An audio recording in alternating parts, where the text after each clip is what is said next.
Chris Ferguson. Jesus Ferguson. The man they call Jesus, Chris Ferguson, is seeking his astounding 6th bracelet. Chris Ferguson looked like no one else at the table. With his signature black cowboy hat, his long hair, he was the definition of the poker boom. And he enjoyed a meteoric rise in the poker world, becoming one of the most renowned and respected players in the game. However, his legacy is marred by a shocking revelation that has completely tarnished his image: his involvement in a massive Ponzi scheme. We're going to look at the life and career of Chris Ferguson, exploring his humble beginnings, his ascent to poker superstardom, and the subsequent downfall that shattered his once sterling reputation. Through Ferguson's story, we reflect on the importance of staying grounded and being a good person, even in the face of overwhelming success. But before we get into it all, I just wanted to say thanks for being here. If you haven't subscribed to the channel, please do. Hit that bell to make sure you're notified of all future releases. Alright, here we go. Chris Ferguson was born on April 11th, 1963 in Los Angeles, California. Raised in a supportive and academic environment, he grew up with a deep interest in math and game theory. His father, Thomas Ferguson, was a renowned mathematics professor at UCLA, who later went on to write books on probability theory. It was in this intellectually stimulating atmosphere that Chris developed a fascination with strategic thinking and decision-making, and started playing poker at the age of just 10 years old. Ferguson would later go on to attend UCLA himself. I got my undergraduate degree at UCLA in math computer science. And then I went on into the computer science program at UCLA. His initial foray into the world of poker began during this time. He found solace in the competitive nature of poker and started frequenting local poker rooms. Recognizing the intellectual challenges and potential financial gains, he decided to leave academia and devote himself to the game full-time. Chris Jesus Ferguson. His legendary math skills had to give away to his instincts there. His math was good, his instincts were pristine. Ferguson's ascent in the poker world was nothing short of remarkable. With his long hair, his signature cowboy hat, and his enigmatic demeanor, he captured the imagination of poker enthusiasts worldwide. He honed his skills, playing cash games and tournaments, mastering the art of reading opponents, and applying game theory concepts. In the 2000 WSOP, Ferguson won his first bracelet in the $2,500 7-card stud event for $151,000. His breakthrough then truly came when he followed that up by defeating TJ Cloutier heads up at the main event to win the $1.5 million prize.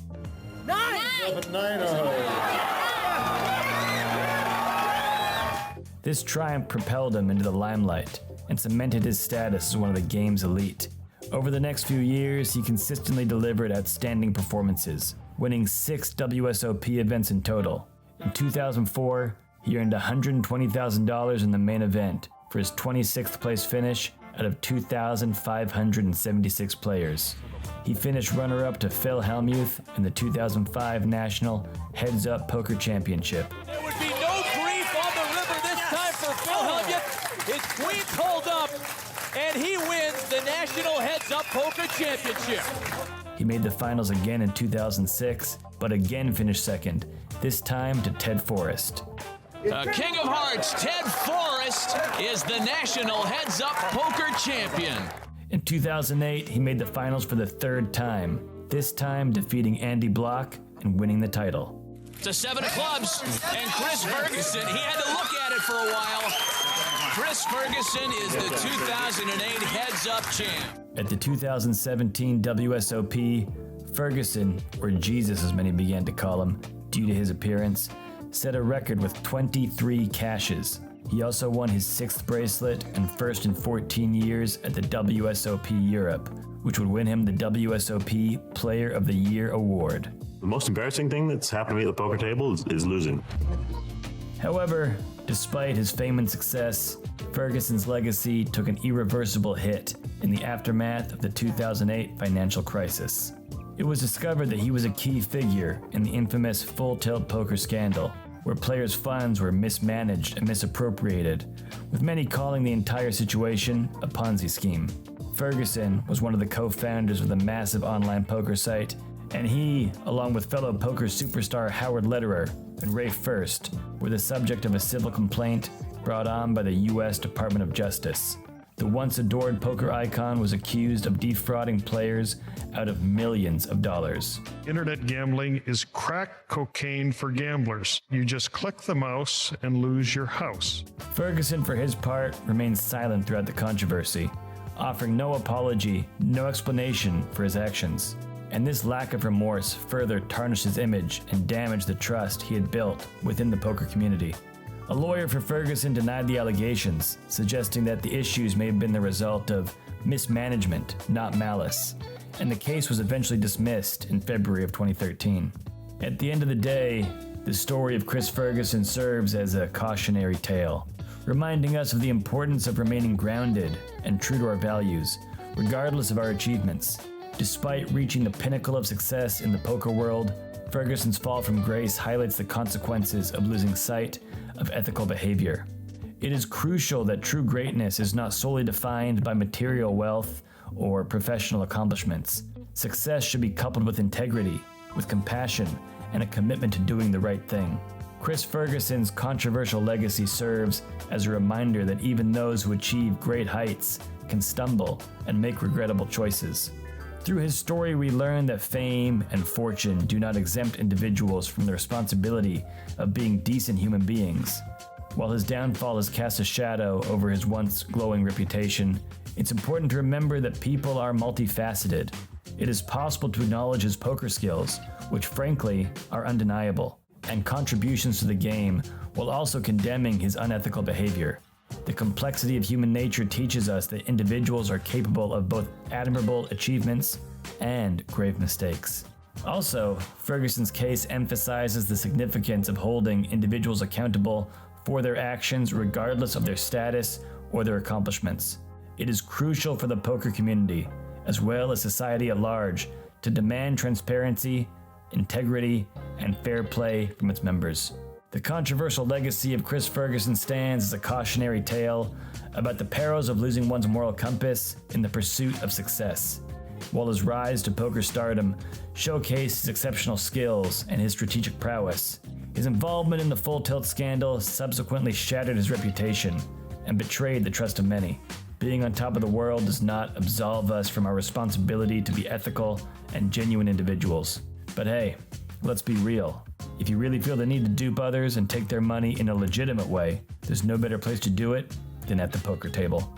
We've covered some of the most hated players in poker. I deeply regret not being able to prevent Black Friday from happening. Are you in any way associated with the UltimateBet.net super user cheating scandal? What was your problem, please? My problem is that you're not following the rules. But many would say that this is the most controversial figure to emerge out of the poker boom. The thing that saddens me is once again, the hero of the story was also cheating.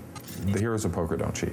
Howard Lederer, or the Professor as he was coined, was once on top of the world. So how did he end up at rock bottom? In the high-stakes world of professional poker, there are few names as iconic and controversial as Howard Lederer. For decades, he stood at the pinnacle of the poker hierarchy, hailed as one of the game's brightest stars. But like many stories in the realm of gambling and fame, Lederer's narrative is a complex one, marked by dizzying highs and devastating lows. Howard Lederer was born on October 30th, 1964 in Concord, New Hampshire, far from the glitz and glamour of Las Vegas or the high-stakes poker rooms of the world. Raised in a family of card enthusiasts, including his sister, professional poker player Annie Duke.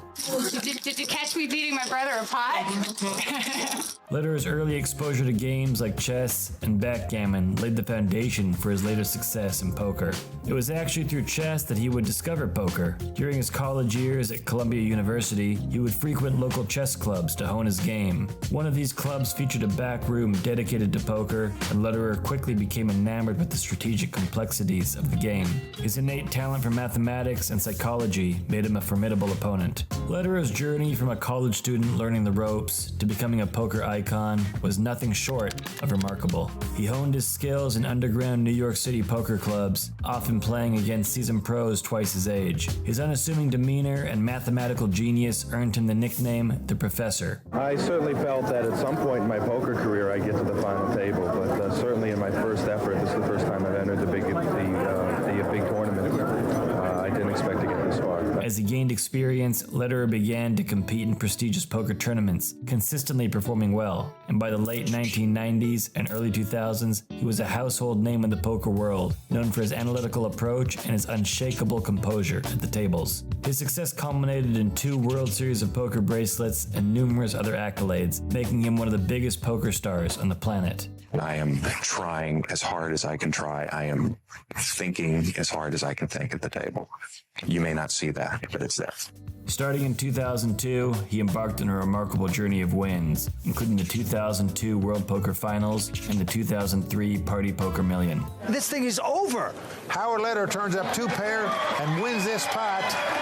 He has become a 2-time World Poker Tour champion, Vince. But Lederer's most significant single cash windfall occurred in 2008, an unforgettable year when he emerged victorious in the fiercely competitive $100,000 Aussie Millions Poker Championship.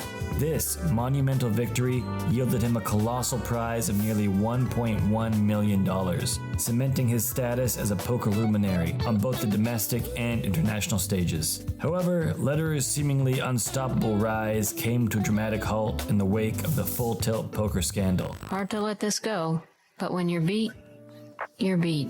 One of the darkest chapters in the history of online poker. Full Tilt Poker, co-founded by Lederer, Chris Ferguson, and others, was once one of the largest online poker platforms globally. However, the zenith of Full Tilt's success gave way to a sudden and profound end on April 15, 2011, a fateful day infamously tagged as Black Friday. On April 15th, I was playing poker like any other day, and all of a sudden we just couldn't play anymore.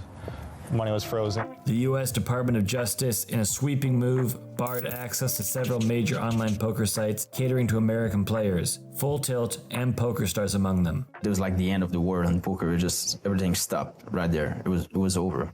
PokerStars, demonstrating remarkable resilience, swiftly rebounded, returning to business as usual for players worldwide. But in stark contrast, Full Tilt unraveled as investigations unveiled a disconcerting truth. They've also, by the way, added 2 big PokerStars names, Chris Ferguson and Howard Lederer, to the civil case here, but it's unbelievable. Howard Lederer, alongside his associates, was alleged to have orchestrated a global-scale Ponzi scheme, utilizing player deposits to serve as shareholders and cover mounting expenses. The poker community's collective gaze turned towards Lederer, once one of their own, who they felt had betrayed their trust. Well, it's people like Howard Lederer and Ray Batar who's being named, the arrogant idiots who totally screwed the players here and deserve all the venom they're getting, plus about 1,000 times worse. In 2012, Rational Group, the parent company of PokerStars, reached an agreement to acquire Full Tilt as part of its settlement with the Department of Justice. This agreement also guaranteed that all players' balances were made whole. PokerStars agreed to give up $547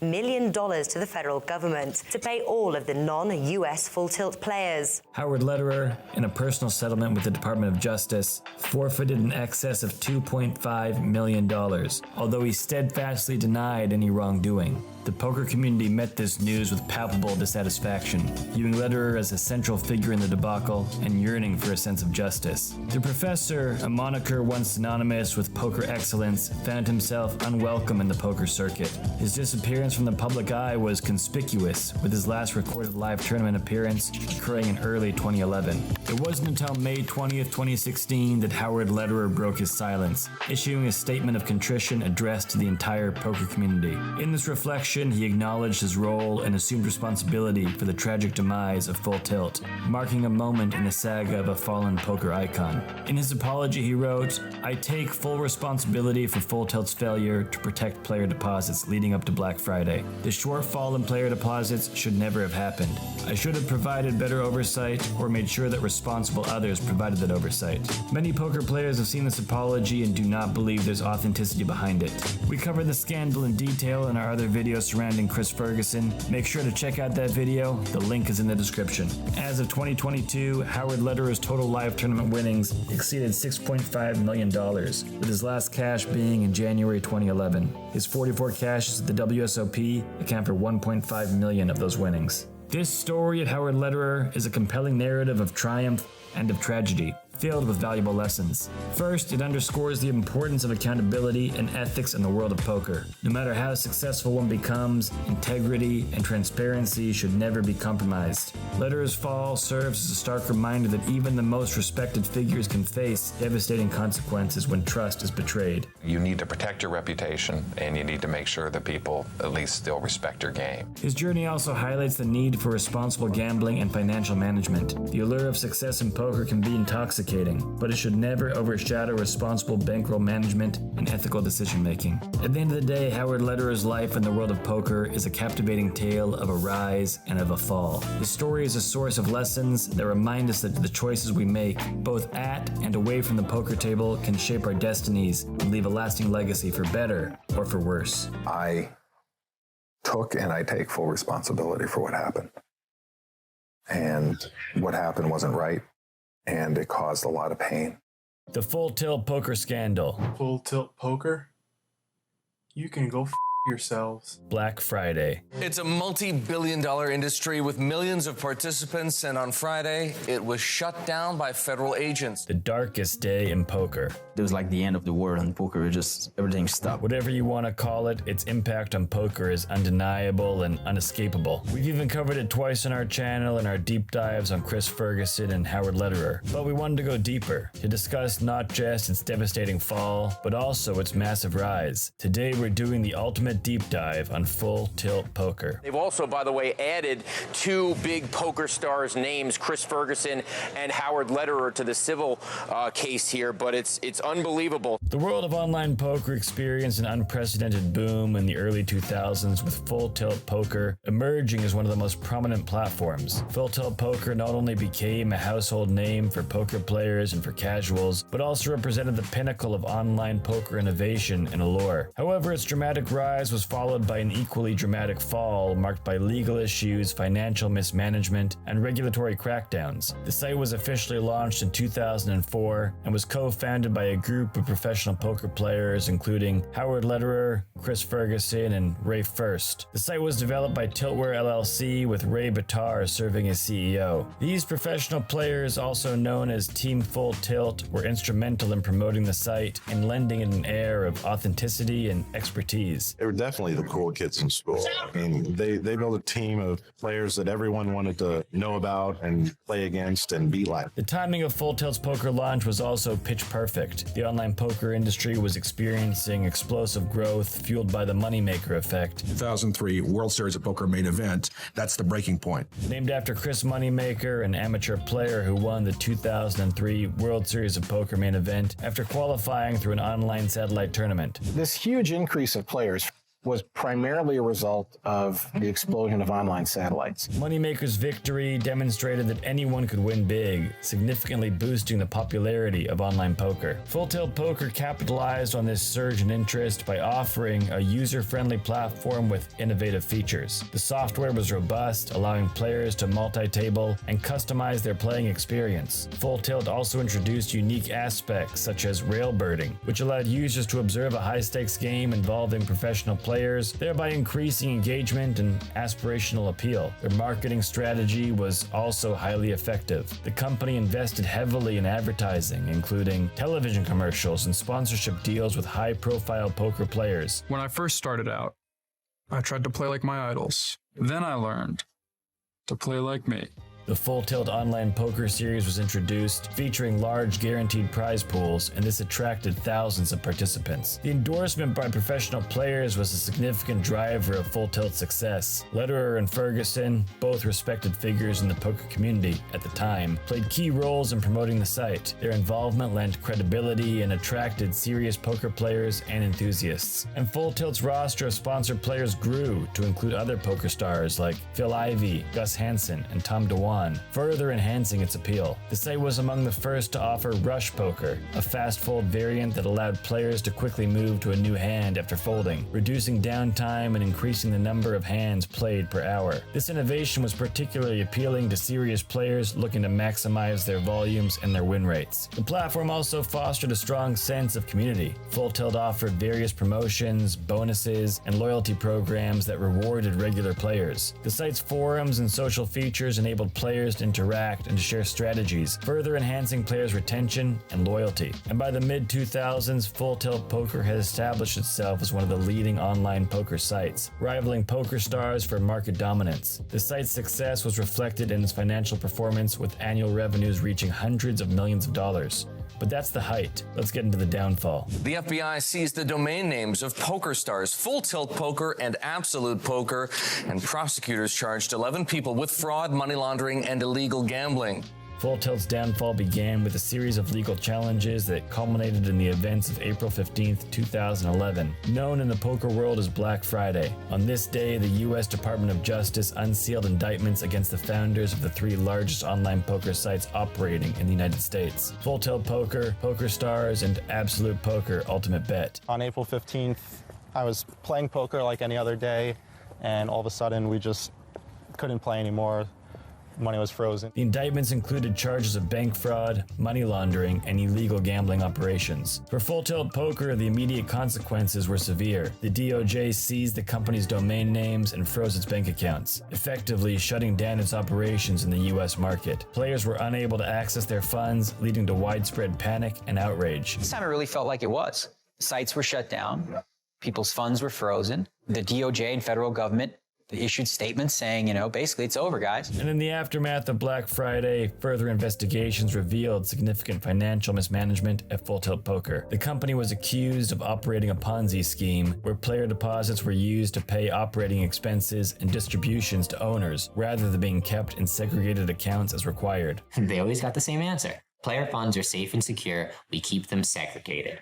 And that was just a blatant lie. The scale of the financial shortfall was staggering. It was estimated that Full Tilt Poker owed players around $350 million, with only a fraction of that amount available in company accounts. The revelation that key executives, including Ray Bitar, Howard Lederer, and Chris Ferguson, had received substantial payments despite the company's financial instability made the scandal's impact even more severe. Well, it's people like Howard Lederer and Ray Bitar who's being named, the arrogant idiots who totally screwed the players here and deserve all the venom they're getting, plus about 1,000 times worse. The regulatory response to the Black Friday indictments was swift, and it was decisive. The Gambling Control Commission, which licensed Full Tilt Poker in the first place, suspended the company's license in June 2011, citing concerns over its financial practices and the protection of players' funds. The suspension was a significant blow, effectively halting Full Tilt's remaining operations and further eroding player trust. In September 2011, the commission fully revoked Full Tilt Poker's license, following a hearing that highlighted the company's failure to provide adequate assurances regarding its financial situation and the repayment of player balances. The revocation marked the end of Full Tilt Poker's ability to operate as a legitimate online poker site. In 2012, a lifeline emerged for Full Tilt Poker players. PokerStars, Full Tilt's primary competitor, reached a settlement with the DOJ to acquire Full Tilt's assets as part of a broader resolution of its own legal issues. As part of the deal, PokerStars agreed to repay Full Tilt players, a move that helped restore some confidence in the online poker industry. PokerStars agreed to give up $547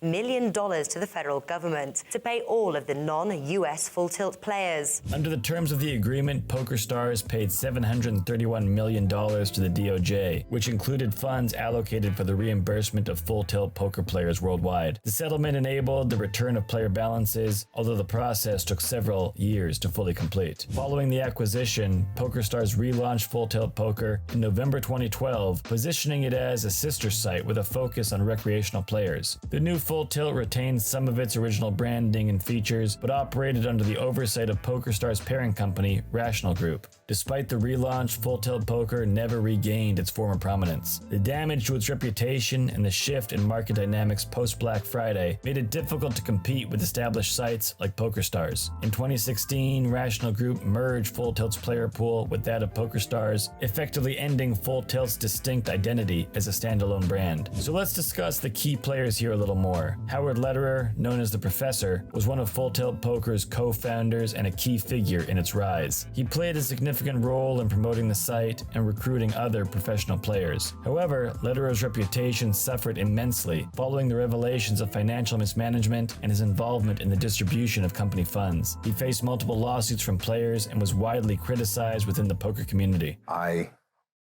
took and I take full responsibility for what happened. And what happened wasn't right.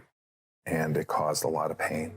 And then there's Chris Jesus Ferguson, another co-founder who was instrumental in Full Tilt Poker's early success. A respected poker player with several WSOP bracelets, Ferguson's association with Full Tilt lent the site credibility. And like Lederer, Ferguson faced legal and reputational consequences after the company's collapse. He settled with the DOJ in 2013, agreeing to forfeit assets without admitting wrongdoing, but his standing in the poker community remained irreparably tarnished. I deeply regret not being able to prevent Black Friday from happening. And as CEO of Tiltware LLC, Ray Bitar was responsible for the day-to-day operations of Full Tilt Poker. Bitar's role in the financial mismanagement scandal was central, with allegations that he approved the improper use of player funds. We do have incentives for representation at the main event.